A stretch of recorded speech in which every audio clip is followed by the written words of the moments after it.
All right, so now we will get into, I'm going to bring up this awesome thread here, and shout out to the Twitter handle is at WrestlingMark16. So shout out to them. I'm going to share their thread here so we can read along.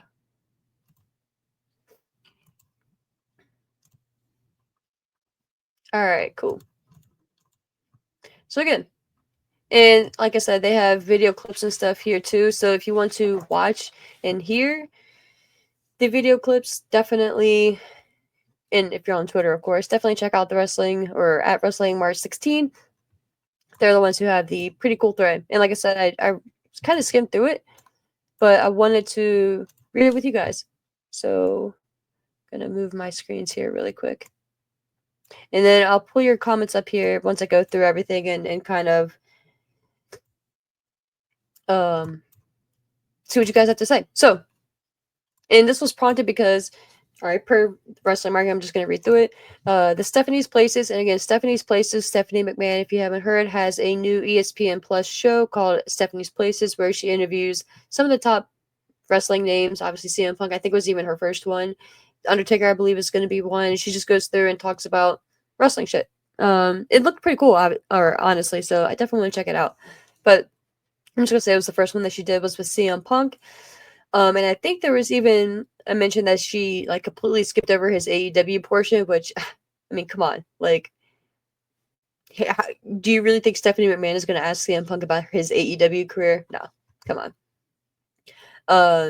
This is what he references here. So he says, the Stephanie's Places ESPN Plus piece conveniently and predictably skips over CM Punk's entire AEW tenure. Here's a comprehensive recap of his controversial run and subsequent firing with cause. Love the wording there. Shout out to you, Wrestling Mark. We all remember that graphic, though? Y'all. Okay. I'll read the first one and then I'll give you my thoughts on his debut. All right. And again, going to pause that video clip. And I'll post it. I'll go back and post it because I was there on his debut. I found great airfare, great board, lodging, all that good stuff, and was able to fly out there when my guy made his return to wrestling. And that's why another reason why too, like, I'll never hate on AEW because they brought him back, man. Regardless, like, yes, eventually he most likely would have came back to WWE anyway, but I think it still would have taken probably at least another 3, 4, 5 years. So if it even happened. So I always have a like appreciation for them for that. So shout out to them. And shout out to Tony Khan for doing what he did in that regard. So we start off his eagerly anticipated debut in his hometown in 2021 is met with pure adulation by fans, marking a pivotal moment in AEW's rise as momentum shifted from Vince's erratic and nonsensical WWE. He gave everyone in the crowd ice cream, which was fucking fantastic too, by the way. Just great quality ice cream. His first feud, I saw the rapper too. His first feud and match is with Darby Allin at All Out 2021, a smooth re-entry into the wrestling world, keeping the atmosphere positive and the vibes immaculate. I love this guy's verbiage too. Shout out to him. That's 100% fact though. I remember Darby Allin was up in the Raptors after Punk gave, I think it was like 10-minute, 15-minute like speech after he returned. And at first I was thinking, wow, it's a really interesting pairing. And it was so smart. Darby Allin was the perfect re-entry opponent for Punk. Size-wise, movement-wise, speed-wise, in-ring style-wise. I think it was so well done. So, great pairing there. Off to a great start. Oops. I need to pause that real quick. And then, his first proper feud, if you remember. So, him and Darby didn't really have a feud. It was just pretty much like a one-off match. His first proper feud is with Eddie Kingston heading into Full Gear 2021. This is the first state of CM Punk back in his comfort zone with some heated promo battles. One, it's fair to say he came out second best in with Eddie letting it rip. I will agree here. Eddie fucking killed him on the mic. Go back and watch that full segment. It was just, again, fantastic. CM Punk called him a bum, I think, which is what Daniel Daniel Bryan. Bryan Danielson had done it in the past as well. And just really playing into that soft spot of Eddie Kingston. And speaking of Eddie Kingston, man, I fucking miss that guy. I can't wait for him to be ready to come back. But moving on, and he says, whilst there are no signs of any discontent yet, his match prior to beating Eddie at Full Gear is the first indication some people aren't happy with Punk, albeit taking Bobby Fish's side over anyone would certainly be a choice. Now, this one is in reference to CM Punk and Bobby Fish. Now, during this time frame, CM Punk was having a few like random matches just to kind of get the ring rust off, right? And kind of build up the bumps again, right? As they say.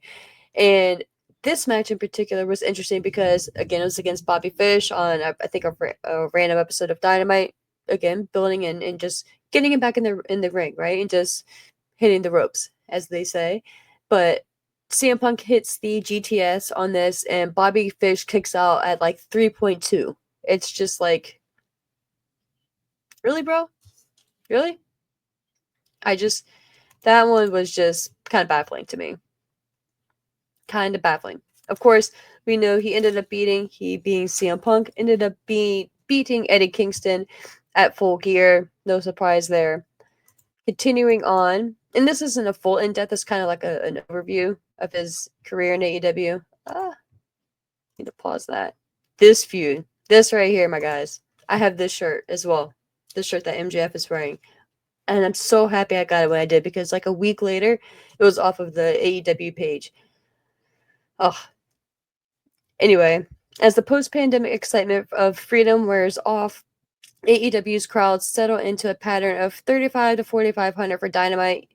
In parentheses, yes, even during their first period boom. In fact, the go-home show to Revolution 2022 at Daly's Place pulled just 1,750, so 1,750 for the excellent segment below.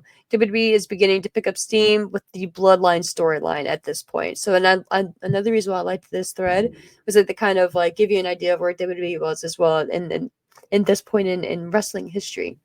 This feud was fantastic. I gotta hold on. Pause this next clip. Yeah, okay, that's a follow up with MJF. So actually, I'm gonna go through really quick and pause all these so I don't have to keep stopping in between or risking anything crazy. But in regards to the feud with him and MJF, one of my favorite feuds with Punk, period. And I think probably my favorite feud of MJF's. I really enjoyed his being MJF's feud with Cody Rhodes, rather.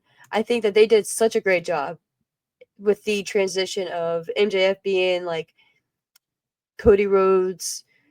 I don't want to say he was never his assistant or anything like that, but almost like his little brother type figure and just kind of being along for the ride and taking advantage of Cody, but Cody can't see it, but everyone else can, and then pulling the trigger on Cody. That was so well done.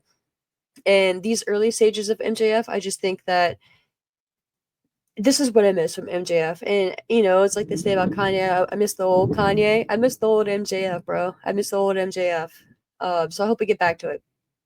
This feud, though, was just fucking phenomenal. The match they had at Revolution, just brilliant. The dog collar match, just so brutal. I just loved everything about it. And I love the shirt here. It was MJF. He just had a regular white T-shirt with the picture of him, a young MJF meeting CM Punk at a random meet and greet when he was a kid. Obviously, MJF bloodied him up, took a handprint and wiped it over his shirt, which was just beautifully done. And they made replicas out of it, which so fucking happy I grabbed one, man. It's just so crazy too. Wrestling life is so crazy. But continuing on.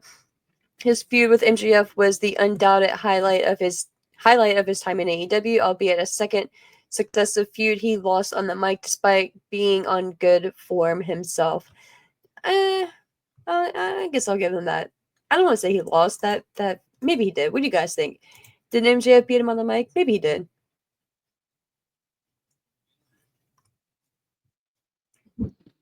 Continue. Can you guys hear that thunder? It's getting fucking crazy out there. Lightning and the thunder. MJF was elevated, but despite the Long Islander being the hottest thing in the company by some distance, it was Punk who found his way into a somewhat premature title feud with Hangman Page at Double or Nothing. A slightly underwhelming build was memorable for one thing: some relatively tepid comments made by Hangman that rubbed Punk the wrong way. The cracks were showing. This is obviously a pivotal point in the downfall of CM Punk in AEW. And just look at this visual, guys. Look at this visual right here. Look at Punk in this screen grab. Why did that mouse get so big? Not even screen grab, but on this frozen clip, like this pause clip. He looks so much older. Right here, he looks. Oh, my power may go out, guys. If my power goes out, I love you guys. Um, he looks so much older than what he does right now, and this was 4 years ago. But this was the moment, of course, Hangman brought up the fact that he was defending AEW from CM Punk. He mentioned a line like, "Oh, you say you're for workers' rights and like wrestlers' rights and things like that." And he's, and if, of course, we all know he was referencing the whole CM Punk Cole Cabana fallout, which is from the podcast that was. Don't have time to get into that because I may lose my power, but that was for a different show. Man, it'd be kind of cool to go back to 2014, go from that podcast and just look at the years of Punk, which maybe we'll do. That'll be a very in-depth show. But this is where, in my opinion, Hangman really ignited a lot of the bullshit. And whether he was intending to or not, I don't think he ever anticipated it getting to be as bad as it ended up being. But I will say, too, that when it came out that like this is what was the starting point for everything and what really pissed both sides off. I just remember thinking like Punk had the chance to respond. Like why didn't he just respond right then and there? If I'm him and Hangman is saying all this shit to me, I'm surprised Punk didn't just like pop off at the mouth too. But I will say props to Punk for keeping it professional, right, in the ring. But to me, like I was just thinking like why are you so angry weeks after the fact? Like you had your chance right then and there to directly respond to it and you didn't. So maybe he was just trying to keep it professional and in that moment, and things continued to build behind the scenes and he just exploded then, which obviously but that part always just struck me as a bit odd. Oh, continuing on, a disastrous summer ensued. Punk's title run was cut short by injury. Okay, so he skipped out where Punk ended up beating Hangman Page for the championship. No shocker there. And then continued with his disastrous summer, which, yeah, to say the least, right? Punk's title run was cut short by injury, and the atmosphere and perception of AEW was waning. Whilst by no means washed, Punk was understandably not the same in-ring performer he was a decade ago and was losing out in promo battles, his forte. I think that's a little strong. I don't think he was losing out. I just think that certain people had different or certain mindsets and certain ideas with what they were doing, and Punk just wasn't in that same lane because he was trying to keep it professional until he exploded and until he wasn't professional, to say the very least. Are they not? Hold on. Okay, here we go. Yeah, so his all-out 2022 return and reclaiming of the title against Jon Moxley was instantly overshadowed by MJF, whose return after 3 months was met with adulation by Punk's hometown Chicago crowd, a treble pop for the heel who had his sights set on Punk's title. And that was very interesting as well because Punk had, just gone through this very weird period where he won the championship, then he lost it to Jon Moxley, and then but it was like an interim champion type thing. It was just like a weird conundrum, right? Fast forward, Punk wins the championship back. He's in Chicago. Everything should be kumbaya.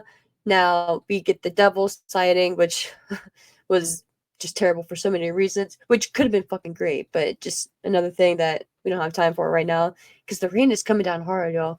It's coming down hard, and a power did flicker. The light flickered once. I don't know if you guys saw it. But this was a very interesting reaction, and this was right before the media scrum that was going to happen, and that's why it was very unfortunate because it really overshadowed MJF's moment as well, which is kind of ironic because MJF overshadowed Wardlow's moment when Wardlow turned on MJF at Revolution, which is, God, Wardlow who? It's fucking sad. Fucking sad. This media scrum fucking tickles me because I still can't believe this shit actually happened. So, a meltdown proceeded on the all-out post-show scrum, followed by a physical altercation with Kenny Omega and the Young Bucks.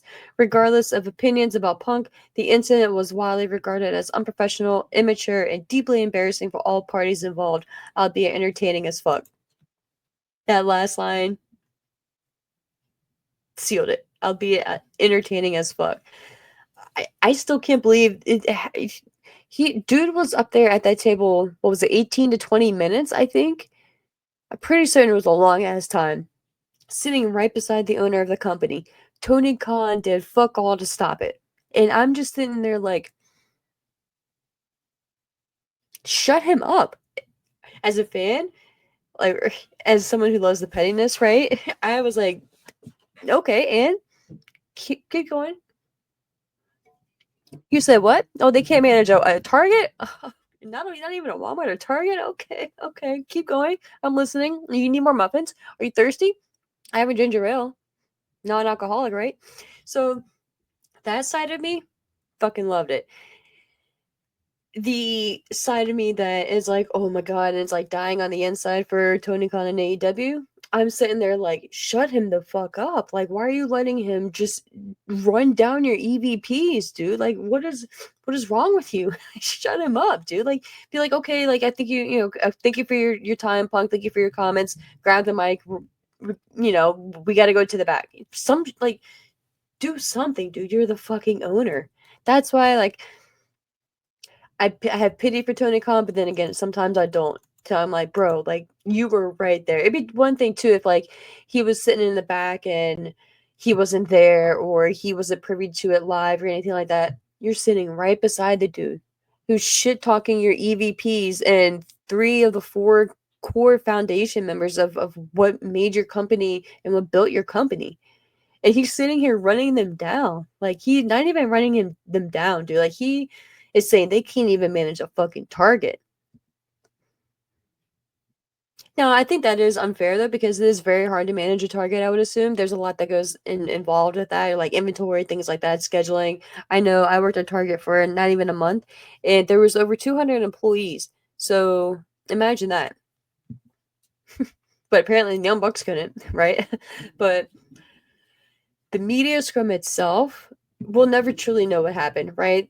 So many NDAs, it should be AEW NDA, right? But the fact that, and it could be for the best, right? It could be for the better that we'll never know. It just shouldn't have gotten to that point. While I think it's fucking entertaining, like wrestling Mark does, it shouldn't have happened. Just, can you imagine? I gotta pause this clip. Can you imagine that happening at a WWE press conference, media scrum, with Triple H sitting right there? Punk would have gotten 2 words out, like maybe 2 sentences out to get a full idea of what's happening. That shit would have been cut off real fucking quick. So, of course, after all that happened, after CM Punk lost his mind, ate Mindy's muffins, and then went backstage and defended Larry's honor. Well, I think honestly Kenny Omega did. So shout out to Kenny. But if you guys remember, there was rumors and talk that a chair was thrown, Kenny Omega bit a steel when he was just trying to go in there and save Larry the dog. Just all this shit, right? Just like a catastrophe was happening backstage. There was at one point later on in the scrum where I think Chris Jericho was seen mentioning something to Tony Khan, like he needs to get back there or some shit, which is when the fight was ensuing. But that following week, we were wondering what's going to happen, right? Like something obviously is going to happen. Punk just so happened to have torn his tricep, I think. It was either his tricep or his bicep. So he was automatically going to be out injury wise, which sucks again because he had just won the championship, remember, in the main event in Chicago. The Elite Kenny Omega and the Young Bucks were the trios champions, so what are we going to do there? What ended up happening was there was a suspension, as Wrestling Mark says, a suspension and long-term injury followed, with AEW crowds making their feelings known when the Elite returned from their own suspension at Full Gear. So I think the Elite ended up being suspended for Full Gear would have been what, like November time frame, I think. So maybe was it 6 months? 6 months, something like that. It's not too long, but a decent amount of time. And I can't play the audio because maybe I can. I don't know. I don't want to get in trouble. I gotta be careful enough with the videos, right? But they just were. I mean, they got the response that you would imagine, right? And I'll hold that because I'm sure it's gonna be brought up here in a second when we get to the end of Punk and AEW. But Tony Khan's insistence on making things work with Punk saw the creation of Collision, a Saturday show to rival Dynamite that would essentially be revolving around him being CM Punk. The crowds outside of Chicago were still not convinced. The fourth episode drew just 2,400 in Saskatchewan, Canada. What a funny word. Or town, city name, right? It feels like it's one of those like made up names and like created like otherworldly, like from like the Lord of the Rings type shit towns, or like Harry Potter type shit. And again, to be fair though, the crowds were not doing that well, but it wasn't even a lack of. It was a lack of star power in the sense that you didn't know what you were going to get on that show. It's not like they had okay, Collision is starting. This is the roster that's going to be on Collision. This is who you can expect. This is what's going to happen on Dynamite. Even if you didn't want to do like a hard brand split, like give some type of identity to the show and just come out and say it. Like, don't make us speculate. Like, oh, like it's kind of weird. Like CM Punk's never on Dynamite. Like FTR is never on Dynamite. Malachi Black is never on Dynamite. Thunder Rosa is never on Dynamite. You know, so it's just kind of like one of those things, and that ties into a issue that I have with AEW as a company as a whole is the marketing and the lack of awareness. Like they could really, between that and the merchandise, I just feel like it's two very easy areas that could really be cleaned up and just focused on a little bit more to see great growth, in my opinion. And again, I'm just talking out of my ass here, but it's just my opinion as a fan. Collision was hampered by speculation that CM Punk was having people banned from arenas. Insert Ryan Nemeth, right? At this point, he's rumored to have clashed with a list of people, including Hangman, the Bucks, Bobby Fish, Jon Moxley, Christopher Daniels, Matt Hardy, and Chris Jericho. I don't remember the Matt Hardy part. The show was criticized for its repetitive and creatively uninspired formula, and the ratings plummeted after an encouraging start. And then we have a nice little screen grab here of the viewers. Damn. In 3 months, they lost damn near half their viewership. It's fucking crazy. So on the June 17th, 2023 episode, they had 816,000 viewers. The next week, they dropped damn near 300,000 down to 595,000 viewers. The next week, 452,000. You can see kind of deviated between that. And then July 22nd, they got an uptick to 618,000, followed by 739 a week later, and then plummeted back down to 417, 476, and 482,000 viewers, respectively. So, not great. Not great. Enter almost the end. Oh, my guy, Adam Cole. It's just sad what's happened with him.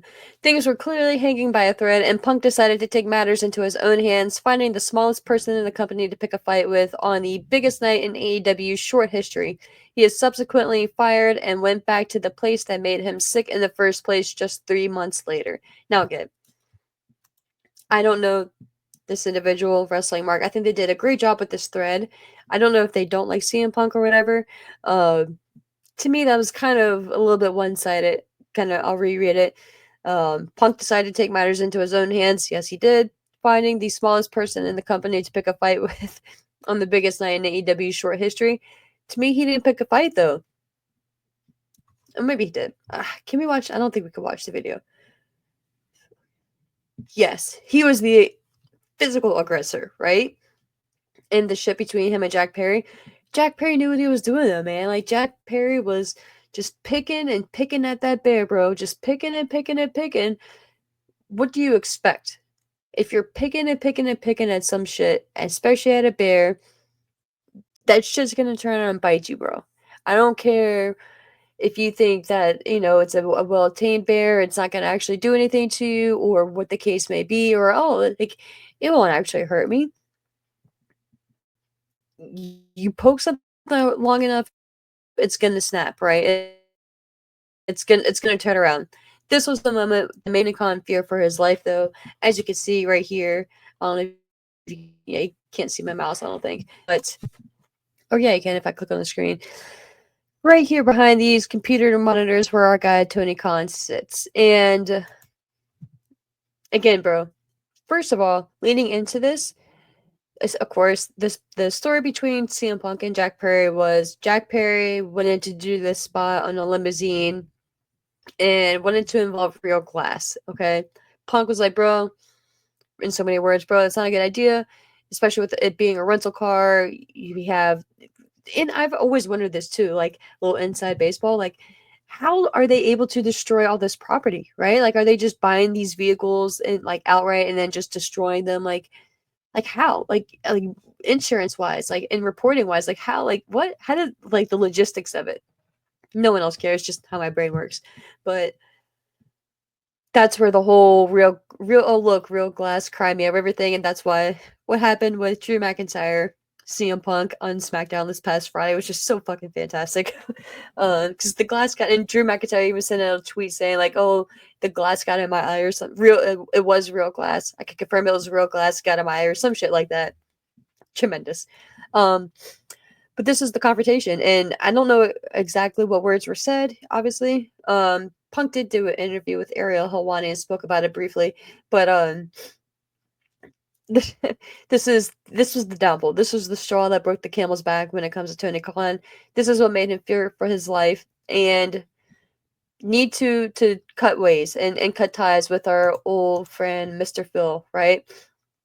And then the Wrestling Mark's last tweet following it up says, "Oops, you know what? Fuck it. I'll play this. If we can't, if we get in trouble, we'll get in trouble." This is the clip of. I just choked somebody a little bit. Samoa Joe was there, told me to stop. Can you guys hear the audio? And then I quit. If you got a pump with Jungle Boy, chances are you're the problem. I don't know why that clip was included there. We'll watch this. I thought I was doing a responsible thing. You know, I didn't punch anybody. Can y'all hear that audio? I just choked somebody a little bit. Samoa Joe was there, told me to stop, and then I quit. I thought I was doing a responsible thing. You know, I didn't punch anybody. I just choked somebody a little bit. Samoa Joe was there, told me to stop, and then I quit. It fucking cracks me up, bro, because I don't know if you guys can hear that audio, but he says, I'm gonna play it one more time. I wonder. I thought I was doing a responsible thing. So the first thing he said is, I might actually go back and watch the Ariel Helwani interview because he's just fucking. I am a big fan of like deadpan humor, very dry humor, very sarcastic humor, very matter of fact humor. Like you just say shit and keep on going, and like it's like like you have to pick up on it and for it to be funny. I love that shit. And he starts this off, clip off saying, "I thought I was doing everyone a favor." You know, I thought I was doing a responsible thing. Or a responsible thing. You know, I didn't punch anybody. I just choked somebody. He says, "I thought I was doing a responsible thing. I didn't punch anybody. I just choked somebody out." A little bit. A little bit. Samoa Joe was there. Joe was there. Told me to stop. Told me to stop. And then I quit. And then I quit. I thought I was doing a responsible thing. I thought I was doing a responsible thing. Fucking cracks me up, bro. He knows damn well he was not doing a responsible thing. I don't even care if I get in trouble. If I get in trouble, it's fine. I'll edit it out or whatever. He's so fucking fantastic. But that is the end of the thread that Wrestling Mark The did. responsible Again, thing. oh, it's playing again. You know, Again, it's wrestling. I didn't punch at anybody. Wrestling Mark. All right, Punk, we get it. The last thing he said, oh, sorry, Wrestling Mark 16 is the handle. If you run into an asshole in the morning, you ran into an asshole. If you run into assholes all day, you're the asshole. Very well said. Very well said. Now, there's a brief synopsis of our guy, CM Punk, Mr. Brooks, in AEW, in his downfall. Shortly after that, he was let go from AEW, and Tony Khan went on record because he feared for his life. I mean, you guys saw the clip. I'm scared too. I have secondhand scarement. I have secondhand fear over here. So I couldn't watch it so many times. It almost choked him out.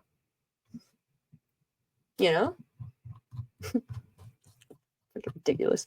But no, in all seriousness though, it is a shame with how it happened. I think CM Punk could have done wonders for AEW over time, especially, but when you really do break it down, and I don't want to say rumors, but the stuff that you hear, right, with the lack of management, and also what Punk said as well, just getting to the venue in London was a shit show, right? Like, he had no transportation. He had to pretty much figure it out on his own, which fine.